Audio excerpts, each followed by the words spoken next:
Hello, and welcome to The Power of Empowerment. My name is Bettina Fiery, and I will be your facilitator. I've been with the Association of Fish and Wildlife Agencies Management Assistance Team for about 4 years. Prior to coming to AFWA, I worked for several years in the education industry. I taught at the baccalaureate and master's level, both strategic leadership and organizational leadership. And prior to working in the education industry, I spent almost 30 years in the healthcare industry, where my last job was Director of Organizational Development, working very closely with human resources. As I shared with you, I work with AFWA's Management Assistance Team. And if you're not familiar with the Management Assistance Team, we are funded by a multi-state conservation grant that your directors have graciously approved for almost 20 years, and we are essentially on retainer at your service. So after this webinar, if you have additional questions or you want information about other products and services, please don't hesitate to reach out to me, and on the last slide of this webinar will be my contact information. So today's webinar is going to be focusing on gaining useful insight about the choice of empowerment. We're going to learn the distinction between delegation and empowerment, gain a greater awareness of the significance of the role trust plays when we choose to empower. We're going to learn the barriers to empowerment as well as the benefits of empowerment. And finally, the significance empowerment has toward your leadership development as you choose to advance your career in the agency. So let's first look at some definitions of delegation versus empowerment. What you want to be thinking about, whether you are choosing to share pieces of your work job description with others, or whether you're choosing to empower others and giving them a sense of ownership to develop in their role as well as future roles, you want to ask yourself, how do you know what to delegate to whom, when, why, how, and then also ask yourself, what stops you from choosing to delegate or empower?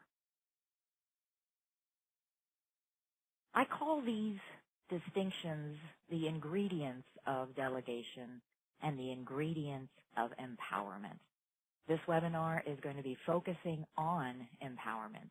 So let's really look at sharing our values, sharing power, defining boundaries so that when you do choose to empower, the employee knows the sideboards with which he or she can work under.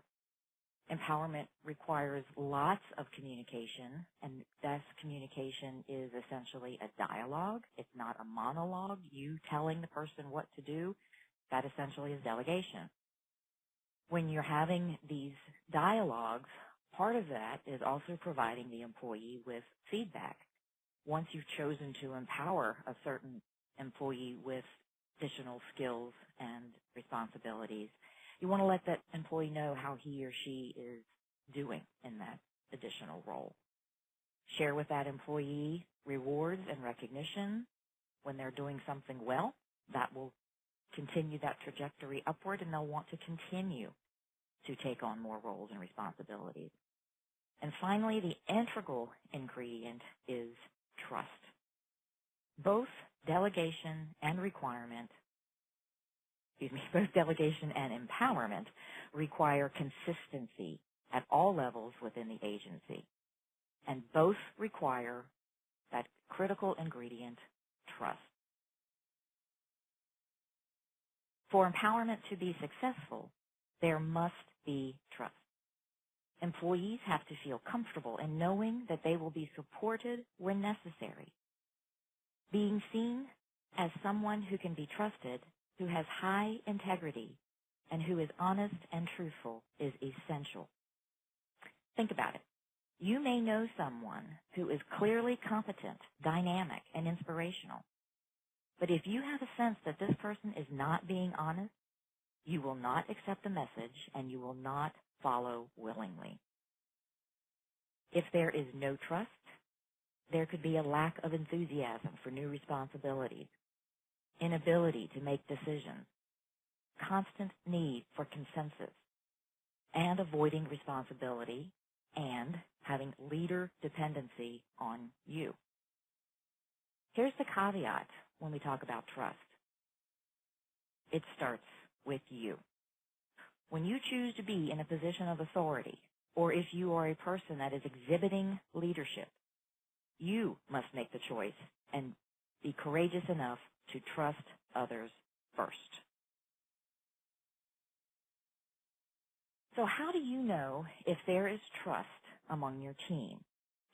How do you know if there is a black hole in your department or in your agency?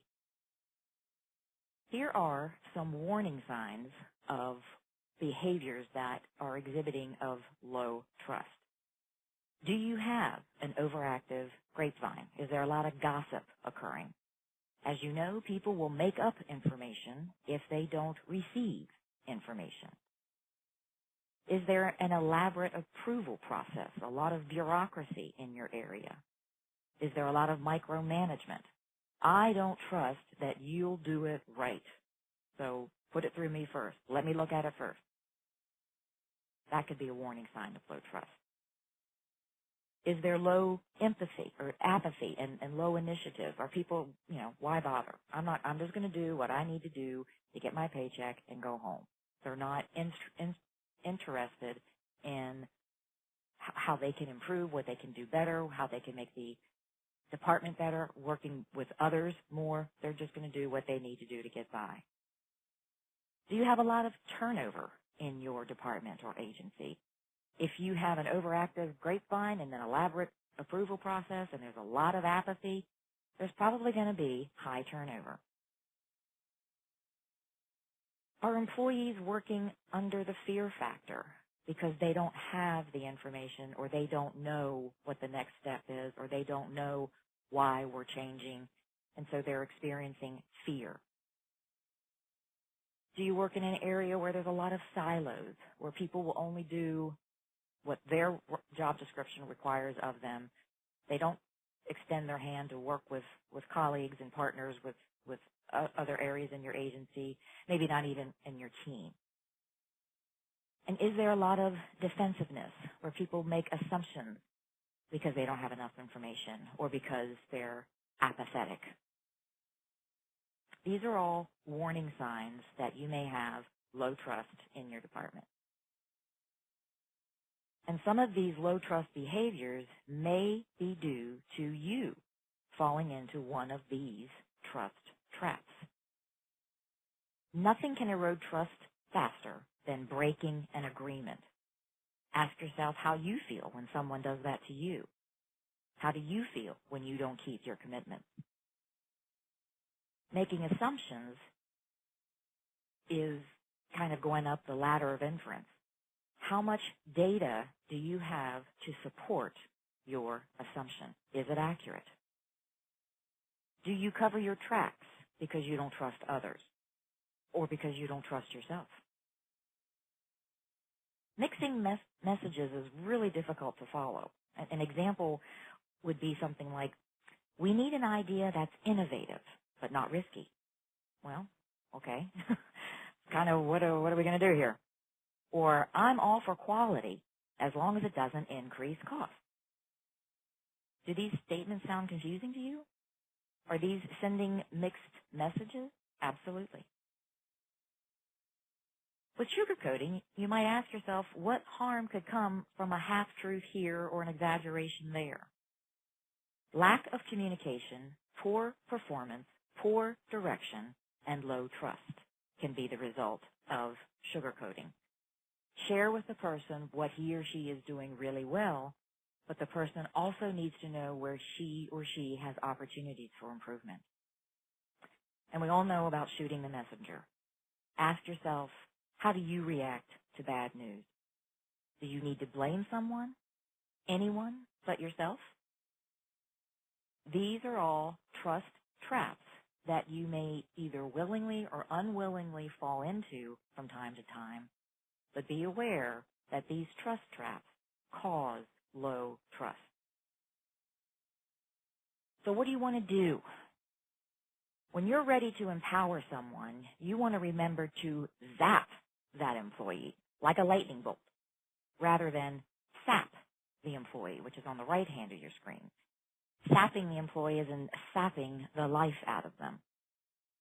Remember that the ingredients of empowerment are shared values and power, defined boundaries, communication, feedback, recognition, and trust. Those are the ingredients. Now I'm going to share with you the recipe. This is how you empower people.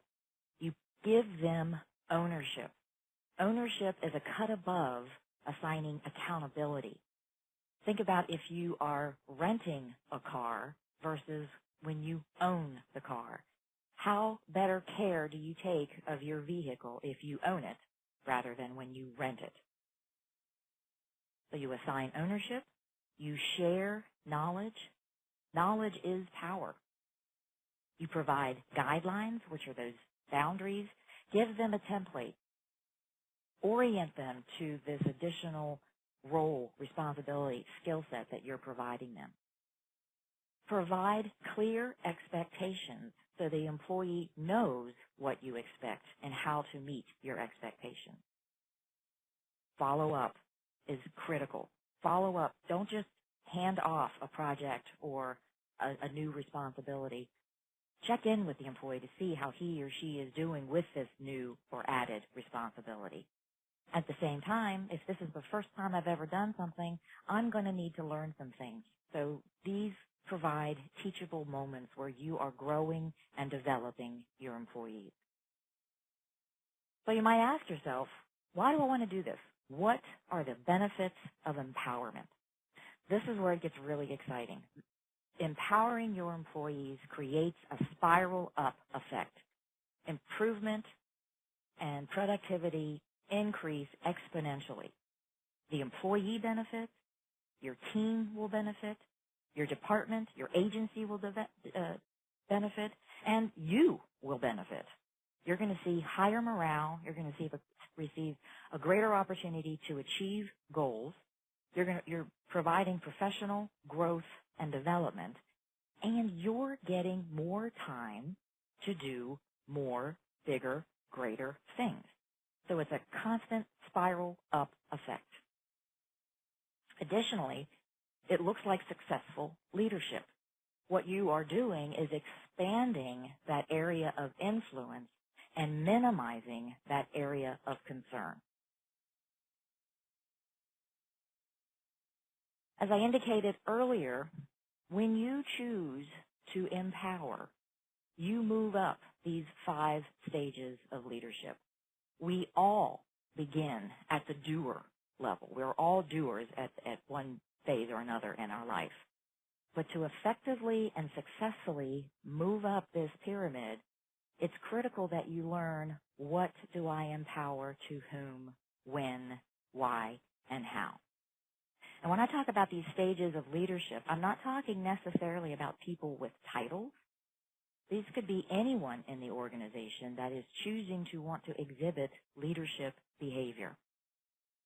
Some people with the title of manager may still be functioning at the stage 1 doer behaviorally. So let's take a look at each of these stages in more depth, starting with stage 1, doers. So as I said, we are all doers at one point in our life. Employees will start work on time and end on time. A lot of us will be needed to be told what to do and how to do it. Doers make you, the supervisor, aware of problems so that you can fix them. Doers have opinions about operational inefficiencies, but do not volunteer to help or take lead in fixing them. And many of them may say, well, that's not my job. That's not in my job description. Employees believe they're doing everything they should be doing by simply showing up for work on time, doing just what they are told to do, not creating any waves, and then leaving right at the end of their shifts. These are stage 1. Looking at stage 2. Now we're looking at when a person was at stage 1 and now he or she has been advanced to a manager. What do employees look like when you have somebody that's in a manager role but is still also functioning as a doer? The employees expect the manager to do all the work. They won't pick up any pieces. They want the manager to do it. They look to the manager to solve all the problems. The manager is central clearinghouse for working issues and problems, and there is no critical thinking. Employees new to your team often feel unwelcomed and disconnected because they are not being trained, allowed, or challenged to do the full scope of their job responsibilities. Employees with a drive or a desire to contribute often leave the department or the agency because they're bored. They have very few challenges. They feel micromanaged and not trusted. So what do managers look like who have not effectively transitioned from being a doer to a manager? They kind of look like this. They're a little bit overwhelmed. This is what the untransitioned manager looks like. They come in early and they stay late so they can do the management work. They spend time doing team members' work, answering their questions, resolving their problems, essentially expediting staff work. The manager feels that they have to do the work. They want to do it themselves so they don't have to deal with, signs and symptoms of low trust behavior. The untransitioned manager thinks that he or she is the only person that can do the job of the team. Does any of this look familiar? So here's what you need to remember.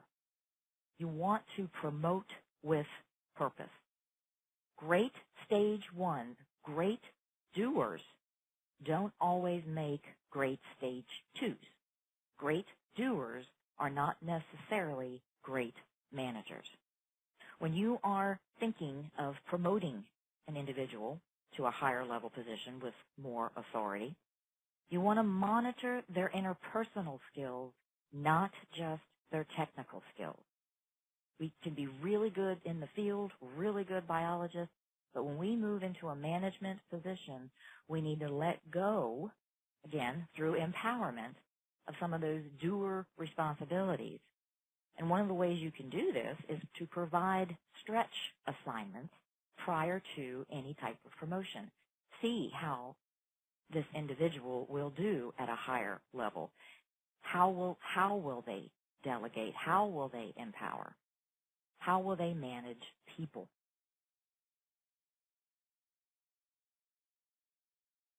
So how do we effectively transition from doer to manager? Is we promote doers after assessing their communication, organization, and team leadership skills. We make a mental and physical shift into the manager mindset. Ding, ding, we let go of the work. If managers don't let go, others can't do the work. One of the things we also need to do is backfill. And what do I mean by backfill? I mean by filling a position of what we need in this department. Not necessarily filling Joe's position, but what type of position do we need to effectively achieve our goals in our team?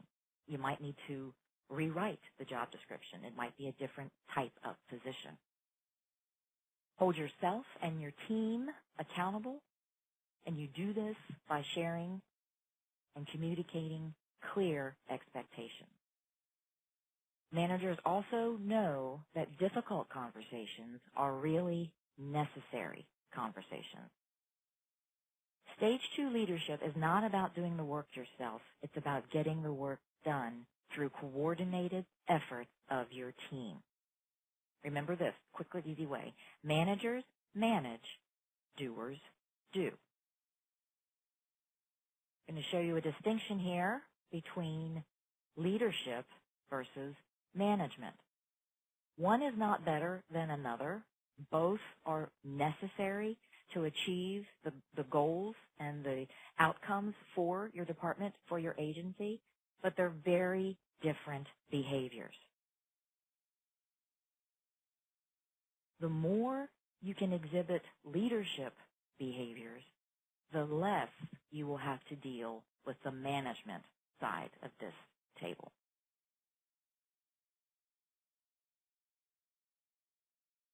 So now we're moving from manager to leader. And as we move up in the chain of command, we are expanding our scale and scope. We're going from moving from the personal level to broader personnel and operations. So now we're looking at a larger arena. So what does it look like when you have a person who has gone from a manager to a higher level position in the organization? The employees still have little or no sense of purpose. Employees will focus on the work that's directly in front of them. They operate in a catch-up mode rather than being proactive. And this is where we start hearing the we-they mentality. It's employees against administration. We still have the untransitioned leader who is still functioning in the manager role is still working way too many hours. They're delaying changes to current systems because they can't keep up with the current system because they're stuck in a silo. They haven't learned how to empower others to help deal with and moving the department in a forward direction. And they're immersed in the details of operations. They're still stuck in putting out fires. And I hear this all the time, that last bullet, that managers are not happy with their quality of life and they want their lives back.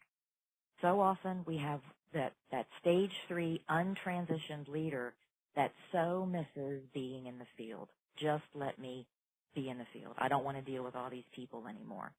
So it's a matter of learning how up those stages of what do I empower to whom, when, and why. Management's lack of focus and foresight to problems that crop up could have been prevented with prior planning and communication. They resolve frontline issues because they don't have time to make corrections or enhancements and have little or no time to analyze operations, assess trends, implement enhancements, or plan for the future. So what can we do for this stage 3 person? Teach how to focus on the future. Be forward thinking, forward looking. Managers focus on the here and now. People in higher level roles, people who are exhibiting leadership, look toward the future. What do we need to do to stay viable for the next 3 to 5, 10 years from now?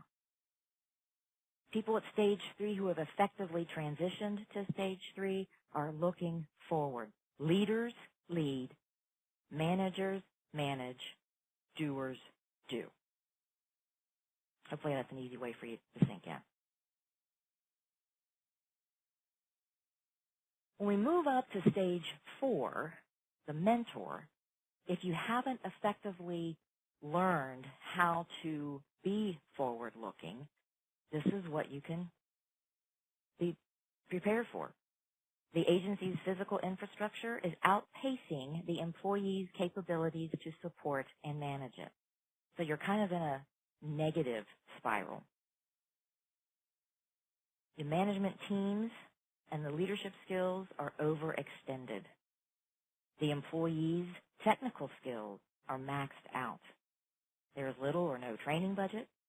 There are numerous hotspots. A hotspot is a one-person deep scenario, meaning there is just one person in this job role that can do X, Y, Z. And so if this person leaves, then good gracious, where are we at? Because now you got to try to recruit for this position. How long does that take? As we advance in our positions of authority, our scope and our scale expand. We are going beyond personnel, beyond policies, and now mentors are looking at how am I affecting agency performance. So you're, again, forward-looking. You're managing and leading the agency as it will be in the future. You're assessing the training needs of your staff for the future. So like I said, it's not about replacing Joe when he or she leaves the department. It's what position do we need in order to achieve our goals today and tomorrow? Because obviously those goals are going to be different tomorrow. We provide work challenges. We're stretching our employees. We're providing them with opportunities to do more because, again, we want to create that spiral up effect. The more I grow and develop my employees, they will then extend and work out with other departments, creating greater collaboration and greater partnership.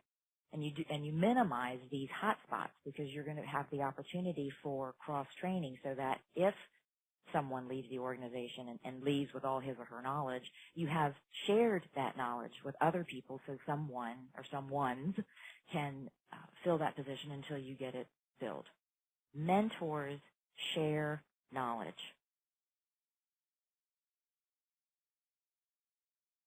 And then finally, we're at stage 5. But what does it look like when I have chosen to be a mentor? Perhaps it's time for me to retire, or I'm looking for retirement, or I have shared my knowledge with those in the agency, but I'm still stuck. What this person needs to do is relinquish.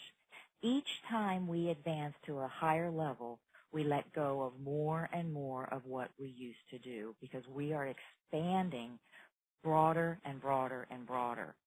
So when we have people at level 5 leadership and they're moving on, now you've got, for an example, directors working with other state directors, partnering with other conservation community partners. It's looking at what can we do for the conservation community that's far and beyond what's going on in my agency. Stage 5 leadership is a transition that many fail to achieve. It's arguable it's the most selfless move a leader can make, to let go. It's time for me to move on. Those who fail to make the transition often make a U-turn and come back to the organization or agency thinking that they can be the savior because they can't accept that, you know what, Bob? We are good to go. We've got this. You can move on. So it's up to Bob to move on. So throughout this webinar, it's all about transition. It's moving from one level to the next and effectively being able to transition to each level by empowering. So empowering others means to give power, learning to let go of what I've used to do to others so that I can do more for a greater scope, and it's forward thinking. So in summary, leadership is a journey of transition. These transitions require a lot of learning and letting go. Remember, when you let go, you are empowering. When empowering, you have to trust that you prepared your team to accept the responsibility you have bestowed upon them. There's a lot of information in a short period of time. As I said to you at the very beginning of this webinar, if you have more questions or want more tips and tricks of how I can move up on those 5 stages, please don't hesitate to reach out to me at this email, befiery@fishwildlife.org, or feel free to call me at area code 304 876-7395. Thank you so much for your time. I hope you enjoyed this webinar, and I look forward to, quote unquote, seeing you in the future. Thank you.